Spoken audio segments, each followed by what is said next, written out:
Bienvenidos a esta nueva conversación del especial de las 100 empresas más grandes del país y las 900 siguientes de la revista Semana. Hoy nos acompaña la doctora Carolina Espitia, presidente de Alpina, Colombia. Gracias, Carlos, por la invitación. Un gusto estar acá hablando de este tema con ustedes. Bueno, ¿cómo les fue el año pasado? ¿Qué resultados tuvo Alpina en el 2023? Bueno, el 2023 fue un año retador, pero creo que tuvimos resultados satisfactorios. Cerramos con ventas netas de 2.2 billones. No tuvimos un crecimiento, pero fue positivo considerando la realidad económica, el contexto en el que estamos operando. Tuvimos una compañía que logramos mantener la rentabilidad y sobre todo proteger el flujo de caja, que en un contexto complejo de tasas de interés altas, de inflación alta, es un resultado muy positivo para nosotros. En temas de utilidades y EBITDA, ¿cómo se pudo manejar frente al 2022? Tuvimos una EBITDA similar, 317.000 millones, y una utilidad cercana a los 100.000 millones, con unos márgenes de rentabilidad por encima del 15%, muy positivos para nosotros. Cuando uno mira el sector de ustedes, uno encuentra que hay algunas preocupaciones, Fedegan lo ha planteado, Azolecho lo ha planteado, en materia de consumo y de precios al productor. ¿Qué es lo que está pasando en el mercado?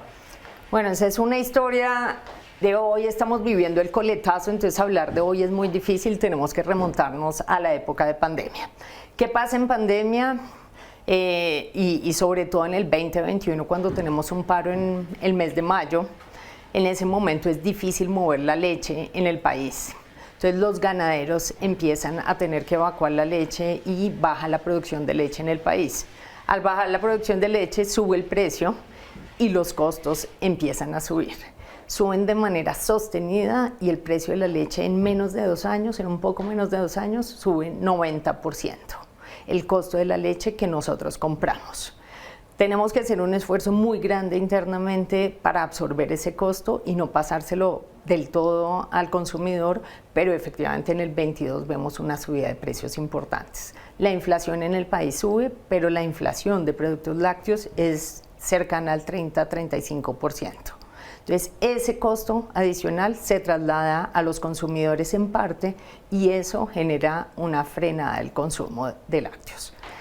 Eso pasa en el año 22. Exacto. ¿Y para hoy qué estamos viendo? ¿Qué pasa en el 23? Y es que las correcciones son muy lentas. Entonces, en el año 23 seguimos con inflaciones altas, ya no a nivel de costos, empiezan a ceder algunos de los costos, especialmente de productos lácteos, pero las inflaciones en general siguen altas y todos nuestros otros costos y gastos siguen subiendo.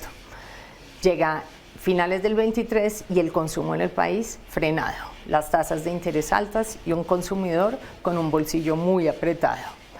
Llegamos este año 24, seguimos en esta dinámica y aunque el precio de la leche del productor, del ganadero, empieza a ceder, ha bajado un 10%, todos los demás costos siguen altos.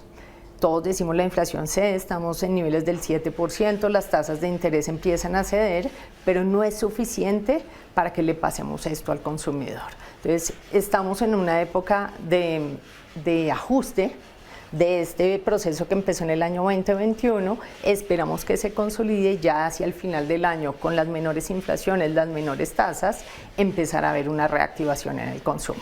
Pero ese precio va a empezar a bajar, vamos a ver que los precios bajen o se van a estabilizar allá arriba. Se deberían estabilizar. Nosotros, como te digo, seguimos viendo y teniendo inflaciones altas en nuestra logística, por ejemplo, los salarios subieron por encima del 10% y todo esto lo estamos absorbiendo este año sin pasarle los precios al consumidor. Entonces, en la medida en que la inflación siga cediendo y nosotros podamos mantener la no subida de precios, tenemos que ver la reactivación del consumo, al menos en el sector lácteo. Y obviamente eso le pega a la rentabilidad. Le va a pegar a la rentabilidad. ¿Cuál es el tema de una complejidad? Es las tasas de interés altas nos ponen en modo sostenibilidad financiera, es la prioridad. Cuando las tasas suben, tenemos que proteger como primera medida el flujo de caja de la compañía para asegurar responder a las entidades financieras. Eso que nos obliga a mantener una rentabilidad. No podemos ceder en ese punto porque tendríamos temas de sostenibilidad financiera, problemas de sostenibilidad financiera. Entonces, la rentabilidad la estamos protegiendo. ¿Cómo? sin subir los precios, pero sí haciendo transformaciones internas y ajustes internos, optimizaciones en todos nuestros procesos. Estamos trabajando mucho en digitalización para absorber esos mayores gastos y costos, proteger la rentabilidad sin afectar el bolsillo del consumidor. ¿Qué eficiencias han alcanzado? Nosotros dentro de la operación que están haciendo. Adicional a que vemos algo de disminución en el costo de la leche, el precio del dólar que ha bajado nos está ayudando. Las materias primas que importamos hoy en día están más baratas, entonces a nivel de costo estamos viendo menos presiones y eso nos está generando las rentabilidades. Estamos invirtiendo fuertemente en temas de digitalización y automatización en nuestras plantas. Nosotros somos una compañía de 79 años, tenemos 5 plantas y tenemos una forma de hacer las cosas que nos ha funcionado. Pero estamos ya preparándonos para el futuro, para ser una compañía mucho más ágil, lista para competir en un mercado que cada vez es mucho más difícil.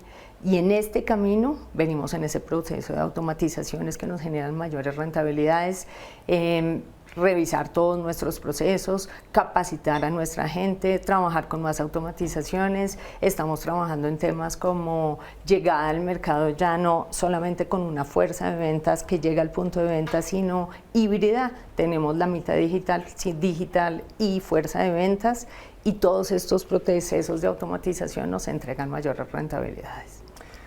Ya hemos hablado de las 3 variables, pero ¿cómo los ha golpeado a ustedes o cómo los ha impactado un tema de una inflación alta, no solo para el consumidor, sino para el productor, el famoso IPP, las tasas de interés que si bien han venido cayendo, el banco ha sido bastante conservador en esa velocidad con la que caen, y el dólar que si bien se ha estabilizado, sin duda ha estado muy volátil? Sí. Nosotros en términos de inflación, como digo, el costo de la leche es uno de nuestros principales componentes y nos pega durísimo. Afortunadamente ha venido cediendo, pero todos los demás gastos siguen aumentando. Estoy hablando de servicios, de arrendamientos, de energía, de combustibles. Nosotros transportamos nuestros productos a todos los rincones del país. Entonces, esa llegada a los consumidores está siendo muchísimo más costosa. Y, como te digo, buscamos no transferirle esos mayores costos al consumidor, sino absorber nosotros esos mayores costos. En términos de dólar, hacemos coberturas de dólar. El dólar en estos niveles es un dólar favorable para todos nosotros a nivel de importación, no tanto para la exportación, también tenemos nuestro negocio, entonces en ese balance unas ganan, otras pierden, pero en términos generales es positivo para la producción nacional que el dólar esté en este momento estos niveles bajos. Y a nivel de tasas de interés, afortunadamente vienen cediendo, nos da menos presión al flujo de caja, que es un flujo de caja que podemos mover hacia inversión para crecimiento al futuro. ¿Qué tan endeudados están? Nosotros somos una compañía muy conservadora en términos de endeudamiento. Siempre hemos pensado cuando tomamos decisiones de inversión y de endeudamiento en el largo plazo, en las vacas flacas, en los momentos difíciles y en que en esos momentos no podemos estar en problemas. Entonces, con eso en mente, pues tenemos unos niveles de inflación de 2 veces EBITDA. De deuda de 2 veces EBITDA. Que es muy manejable. Sí, y una cobertura de flujo de caja holgada que nos permite cumplir con el servicio de la deuda sin ningún problema, siempre y cuando mantengamos los niveles de rentabilidad, obviamente, que hemos mantenido históricamente. Cuando uno mira el año pasado, el crecimiento de la economía en general fue de un tímido 0,6%, y vimos que este primer trimestre de este año fue más de lo mismo, 0,7%. ¿Cómo arrancó el año para ustedes? Empezó retador, pero esperábamos que fuera así exactamente por esa dinámica. La dinámica cierra difícil, cierra compleja, el consumo muy quedado, y esperábamos que mientras las tasas no se dieran y la inflación siguiera alta, nos mantuviéramos así. ¿Qué esperamos? Hacer una V.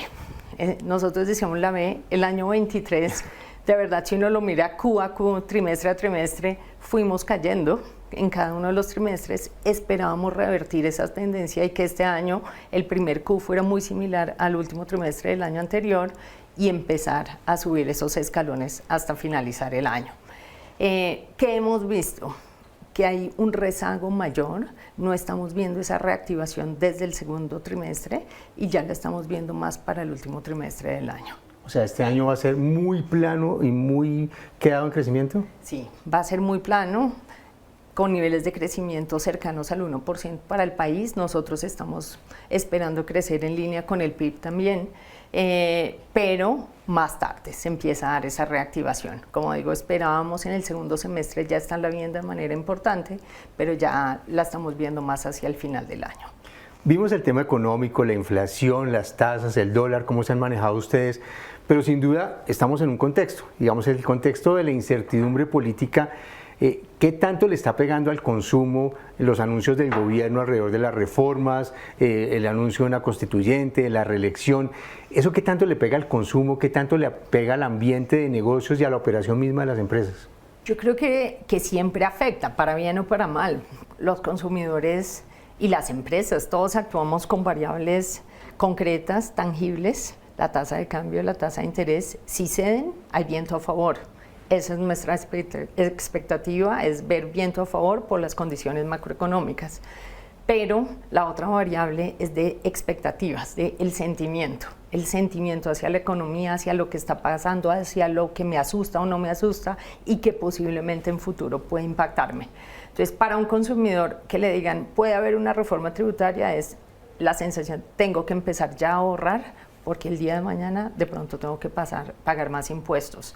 Si las tasas no ceden, vienen cediendo de manera lenta, tengo que seguir protegiendo mi bolsillo para pagar más adelante. Entonces, esas expectativas claramente están impactando el bolsillo del consumidor, que con todo y que tiene un bolsillo apretado, sigue frenando el consumo y siendo muy cuidadoso en dónde invierte, sobre todo en términos de inversión de largo plazo. En términos de las compañías estamos exactamente igual. Para nosotros la inversión es un tema absolutamente financiero y es un tema de riesgos. ¿Cuál es el riesgo que estoy percibiendo en largo plazo? ¿Espero no crecimiento? Hoy el crecimiento se ve muy débil en el mediano plazo. Y mientras eso, más la variable de riesgo no mejoren y reaccionen, la posibilidad de que la inversión en el país reaccione es baja. Yo creo que es importante que como sector privado nos enfoquemos más allá de seguir en la agenda y en la conversación de lo político, enfocarnos en lo que sabemos hacer. Nosotros sabemos operar empresas, sabemos de los consumidores, sabemos producir y tenemos unos retos inmensos internamente. Tenemos que buscar ser más competitivos para pasarle menos los costos al consumidor, aumentar la productividad, ser capaces de exportar. Cuando tenemos excedente de leche en el país, que esa leche pueda salir y exportar y mover el sector y que no todo quede en la presión interna de regular el mercado. Creo que tenemos muchas oportunidades, tenemos que seguir trabajando por nuestros consumidores, particularmente en el sector de alimentos. Tenemos el reto de alimentar una población en un país que necesita mejorar la alimentación que tiene. Entonces tenemos mucho por hacer. Creo que nos toca dedicarnos a eso, seguir trabajando, creer en el país, apostarle al país. La inversión llegará. Esperamos que la conversación cambie hacia un futuro común del país. Yo creo que ese es de los mayores retos que tenemos en el país, y es que cada uno jala para su lado. Mientras no pensemos en país, en un propósito común, tanto del sector público como del sector privado, donde todos jalamos para el mismo lado, va a ser difícil que este sentimiento cambie. Pero por ahora, creo que como sector privado, como empresa, parquear un poco la conversación política y enfocarnos, como digo, en lo que sabemos hacer, y es mover el consumo y reactivar la economía por nuestro lado en lo que podemos hacer. Usted toca un tema que para mí es fundamental y uno lo vio desde el año pasado, y es que si bien se estaba esperando un ajuste en la economía, lo que sí realmente tiene preocupado, no el crecimiento solo de hoy, sino del futuro, es el tema de la inversión. Las inversiones están muy quedadas, muy rezagadas. ¿Cómo es el caso de Alpina? ¿Qué está pasando con las inversiones de ustedes? ¿Y cuál es un poco la perspectiva que tiene de por qué están tan quedadas las inversiones en el país?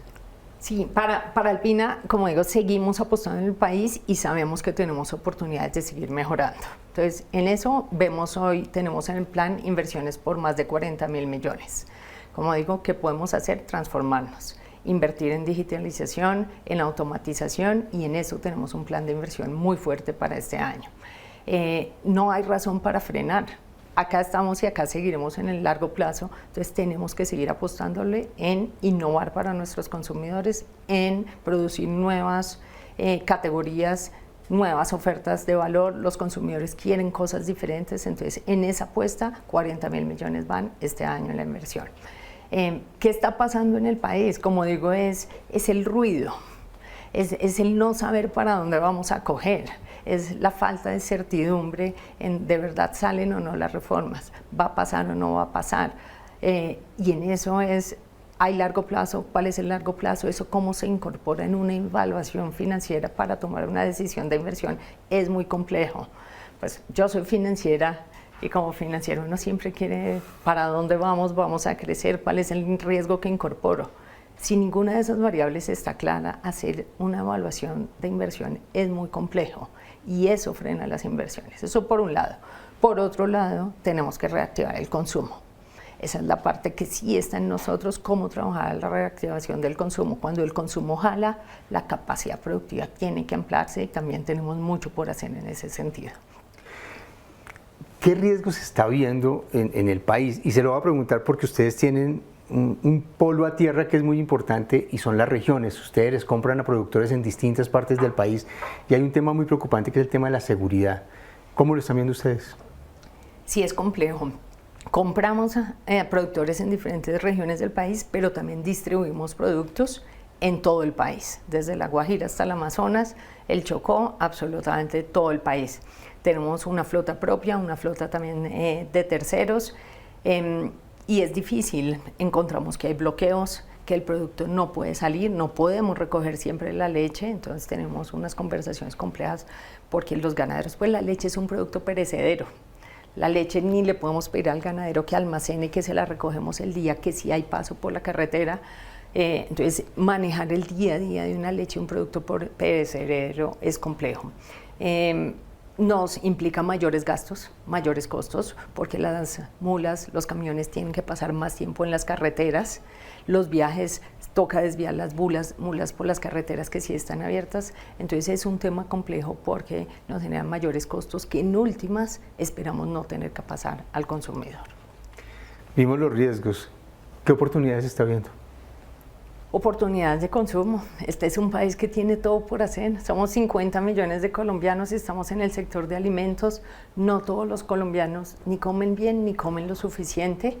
3 veces al día no es para todos nosotros los colombianos. Tenemos la oportunidad de seguir trabajando en ofrecer productos para alimentar a la población colombiana.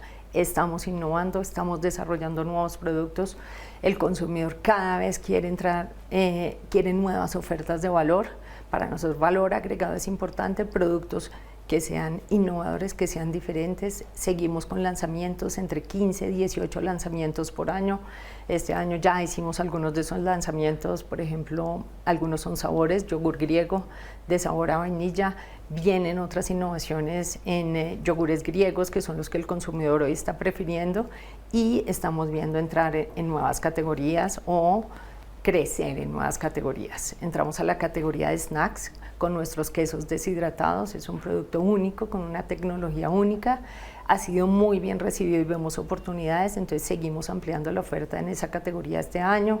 Entramos en un piloto, estamos explorando la categoría de mascotas.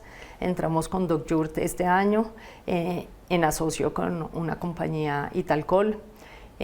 Nos ha ido muy bien en este piloto y esperamos pues seguir teniendo buenos resultados. Pero esa es una gran noticia. ¿Qué están viendo en el tema de mascotas?